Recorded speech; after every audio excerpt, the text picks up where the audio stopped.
the skin goes quite sensitive. So you do need to proceed with caution with any of your actives, because where our skin could be super robust one day and manage an ingredient, the next day it might be hypersensitive. So it's really important to be gentle with the skin through this time. Welcome to Thriving in Menopause, brought to you by Prevention magazine. I'm Zoe Meunier, the editor of Prevention, and today we're talking about something that often catches women by surprise during menopause: our skin. Dryness, breakouts, sensitivity, dullness. Suddenly it can feel like our skin is changing faster than we can keep up with. But what's really going on beneath the surface? And more importantly, how can we care for our skin in a way that supports our hormones and our overall well-being?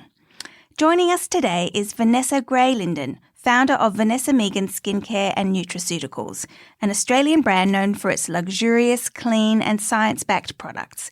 Vanessa is a skin and formulation expert and has long been a passionate advocate for women understanding what they're putting on and into their bodies, especially during menopause. Thank you so much for being here, Vanessa. Thank you, Zoe. It's great to be on the podcast. Okay, so let's start with what actually happens to our skin during perimenopause and menopause. Why does it suddenly feel drier, more sensitive, or even acne-prone? Look, the skin feels drier basically to a drop in estrogen levels.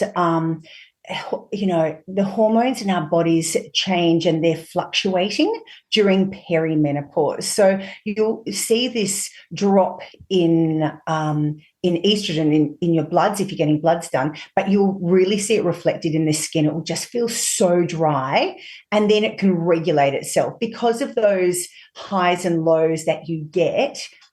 Depending, it's all very subjective and personal, the process of menopause, but you'll see that because of the estrogen declining in the body. Yeah, so there'll be a fluctuation. So you might have good weeks and bad weeks, and that can be due to our hormones. So, and what about other aspects like how things like diet, stress, and sleep show up on our skin during this time of life? Is it different the way our skin reacts to those kind of stressors? They'll always, the skin will always be affected if we have less sleep, if it's interrupted, which does come, that's one of the symptoms of menopause as well. So being able to do things to help you sleep is going to really help your skin just on a fundamental level. But we'll get sensitivities and tight skin or flaky skin because of that collagen and the ceramide drop in our skin. So it's really important to really help those elements within the skin on the base structure be at their peak. And the best way that I found to do that is through dermal massage, because that really helps promote hyaluronic acid and collagen production. And it's also really important what we eat in our diet that can really support menopause, like having sweet potato, which is like wild yam, and exercise is really important just to keep everything really moving throughout the system. Okay, so let's talk a bit more about dermal therapy or dermal massage. Like, how do you sort of actually, go about doing that in your day-to-day skincare routine? So it's really like, I'm such a DIY girl. There's tools that you can use, plus LED therapy, which is fantastic. I've really noticed a difference with the LED mask on my neck and my crepiness. So there's a number of things that you can do. So if you've got a product that has hyaluronic acid, your amino acids, you can't have collagen in a product to go through the skin because it's too big a molecule. It won't penetrate the skin. So what we're looking for are your amino acids and your peptides, which the amino acids are the building blocks of collagen. So that really helps the skin. Then once you've got this great product, you really want to make sure that the skin's exfoliated. Then when you put it on top, you can use a gua sha. You can use, we've got a microvibrational wand, but I'm a big believer in if you don't have those things, you can use tablespoons. And you can really use them on the skin in upward motions, and also with your hands. There's a number of massage techniques that I love to do, and you kind of put your fingers in a claw shape at the bottom of your chin, and you move up and you end just at that big muscle under your ear, and you can feel it because you massage it and you're like, oh my goodness me, what is going on with my jaw? We clench our jaw a lot. This is also great to do before bed because it helps you relax and sleep as well. So what you're doing is getting deep into the muscles of the skin and you're massaging. So the deeper you go, the more hyaluronic acid and collagen production you will get your skin to naturally make. So it will help to get whatever you're using on your skin deeper into the skin, but doing that dermal massage or even intraoral buckle, which you can do at home. I do it in the shower, where you put your thumb on the inside of your cheek, and then using your 4 fingers, you massage the sides of your face and your cheek. And we're going upward motion as well. So it helps to build elasticity on the jowl area. So we're really getting that lift, and also on the neck area, fluttering your fingers, like even having a lightweight lymph drainage to start with. And then you go into a deeper dermal massage of the skin of the face, and you start feeling where you're tight. And when you apply your cream and your serum in the morning and the night is when I would suggest to do that massage, because it's twice a day and your skin is lifted, you get blood flow, and blood flow carries that oxygen-rich blood to the surface of the skin, which then in turn creates collagen production. It's phenomenal seeing the difference in people's skin after a massage. We do a sculpt and lift using the intraoral buckle techniques, and their eyebrows are lifted, their cheeks are lifted. It just opens everything up. It's like when you get a massage, your body's like alive. It's Absolutely, the same thing. absolutely. And also, I mean, just relaxing those muscles, again, is doing us so much good as well, isn't it? Because you do hold so much, as you said, so much tension in our jaws and, just around that part of our and face. if you look at it, and, we've got expression lines and they're forming daily. When we laugh, we cry, we're cross, we're frustrated, concentrating. So that muscle memory happens deep under the skin. So when you massage, you're disrupting that pattern. So you're making it harder for those wrinkles to form. So if you're doing this massage, you're less likely to have those deep lines. And if you do have existing deep lines, I can't tell you how amazing a gua sha is. And you just massage, number 11's the big one for me, around my crow's feet, like the railroad tracks on my forehead, especially after school holidays. And I massage, I've been getting this great acupuncture, I call it acubotox, where the needles go in and disrupt that so that blood and collagen goes there and it plumps it. It's not forever, but it really is good for skin health, and it's making sure that the muscle doesn't atrophy. So people having Botox or fillers really would get a lot out of face massage, because while if you're having Botox on your skin, it stops the muscle from working, but we want to still get blood flow to the skin. Otherwise, muscles atrophy. Same as if we don't work out and our muscles just go limp and slack. The same thing happens on the face. So it's working out your face is one of the best ways to keep it fit. And, I'm coining the phrase skinlexia, so that you look 35 at 53. That's what we want. and it's free, so that's always also a bonus. And it's free and it's natural, and you'll just feel more alive too. Yeah, absolutely.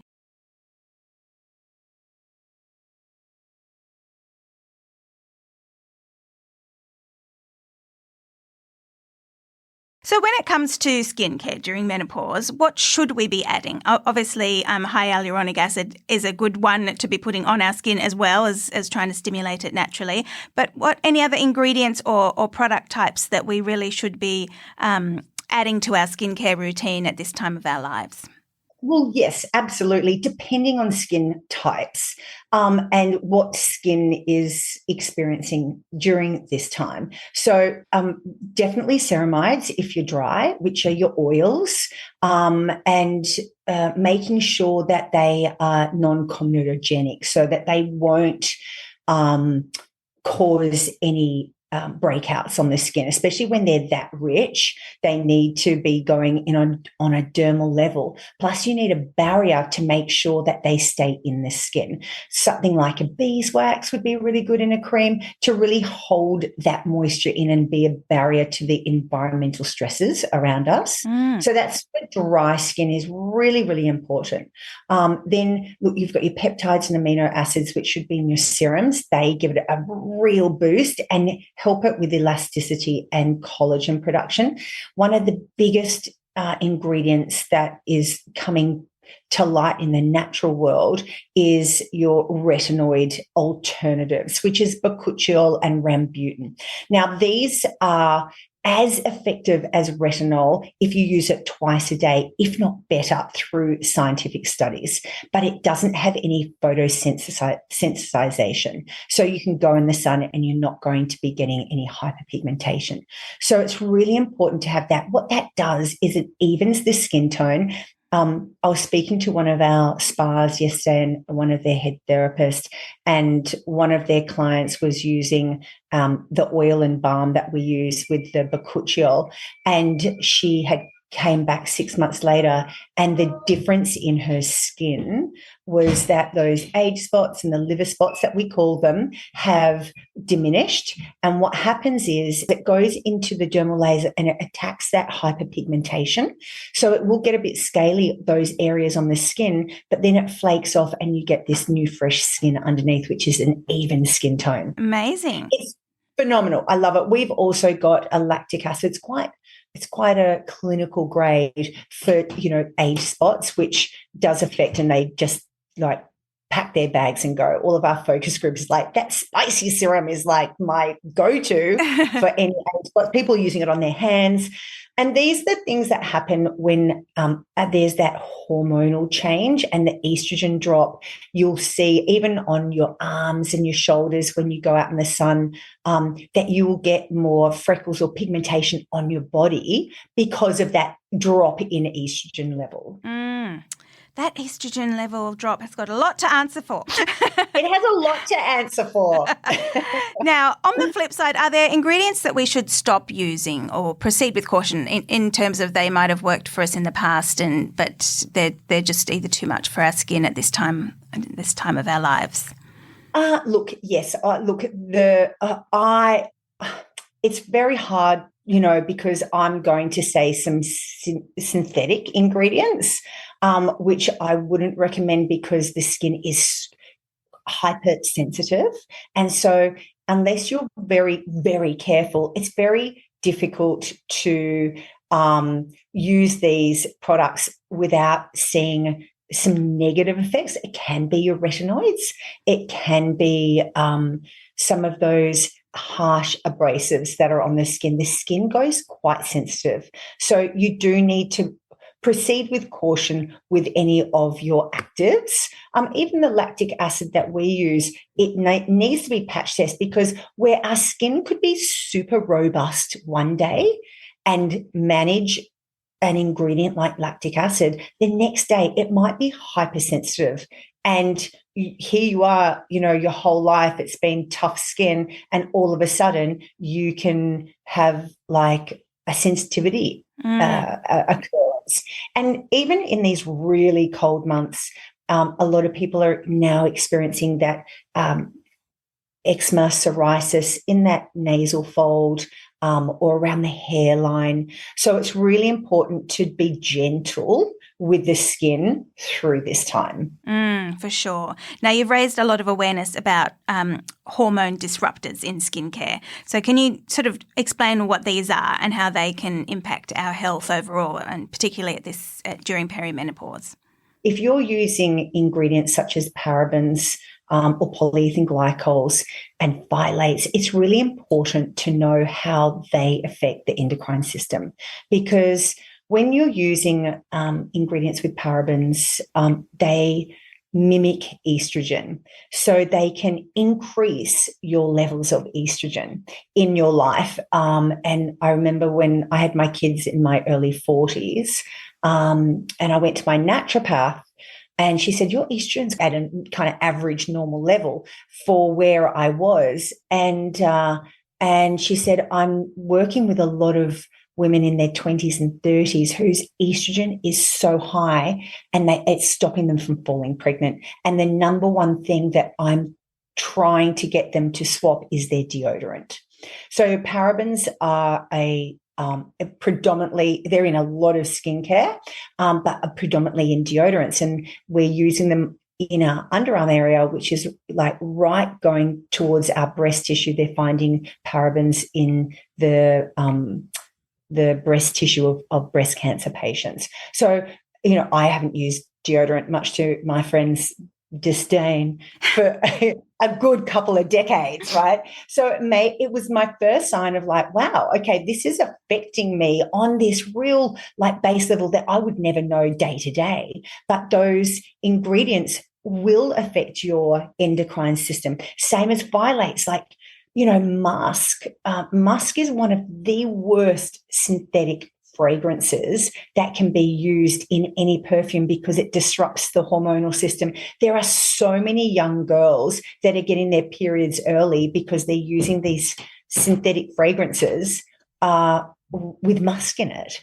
And we just don't know about this. It's not written on anything. And we have to navigate around that so that, when we're going into perimenopause, to know that, we want those dips and peaks to be as small as possible. If we've got high estrogen and it drops and it's got a long way to fall, we're going to feel that in a much bigger way than if the estrogen already is quite plateaued. And I know deodorant's one of the hardest things to change, going natural, but it is very effective. And also the perfumes, and perfumes have a real big emotional attachment to, that's where I met my husband, that's where I reminds me of when I traveled in Europe. And if you love them, use them, but put them on your clothes, not on your body.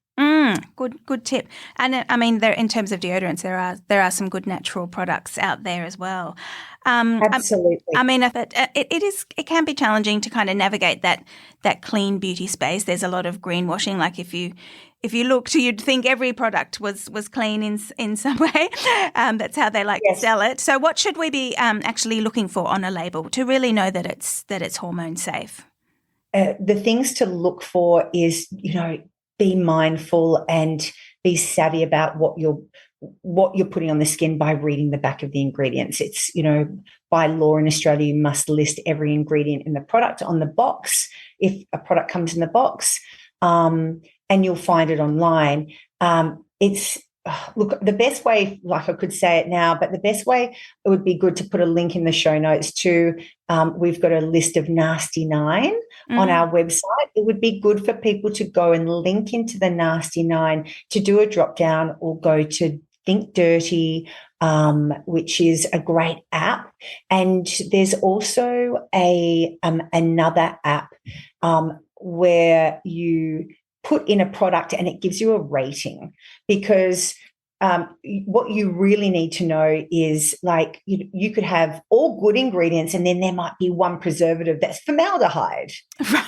And you're like, oh, that's what they did to preserve a brain at science class. And, so this is where greenwashing, but the thing is, people can be very transparent, but it's confusing to the consumer when they don't know what something is meant to look like. Basically, if there's a number in it, generally, and if you can't pronounce it, I mean, although there's a lot of botanicals that you can't pronounce, generally it's going to be of a synthetic nature.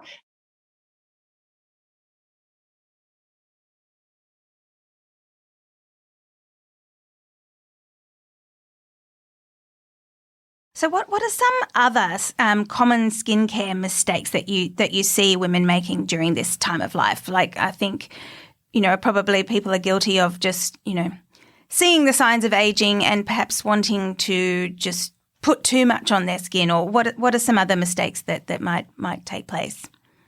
I think a lot of mistakes is wanting to really strip the skin. And stripping the skin will just make it ultra sensitive. And then it can turn into rosacea. And rosacea is really difficult. Once you've got it, it's very difficult to manage. And then you have to go back with kid gloves.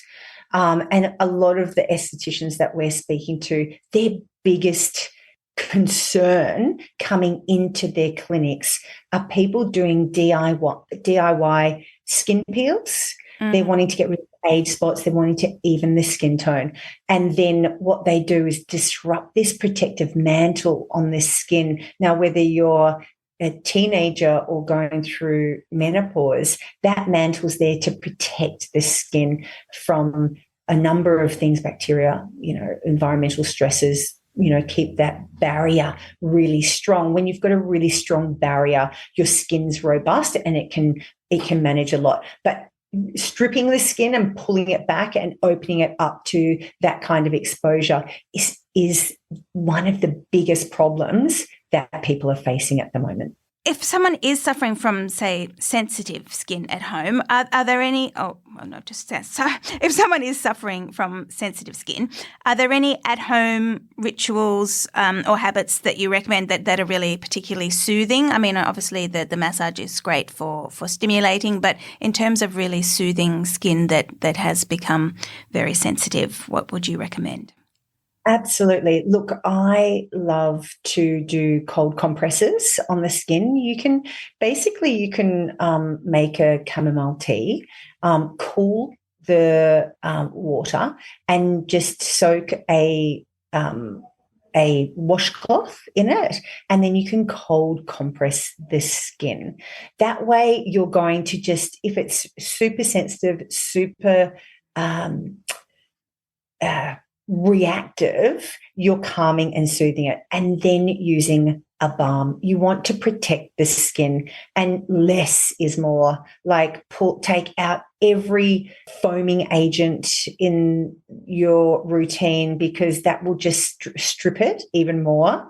And sensitive skin is that skin that's been compromised, and you need to rebuild the foundation. So it can, it can be as much as like literally doing nothing, not putting on makeup, and letting the skin, like the skin's phenomenal, the body's phenomenal, how quickly it renews itself and the cells renew. So you want the skin to renew.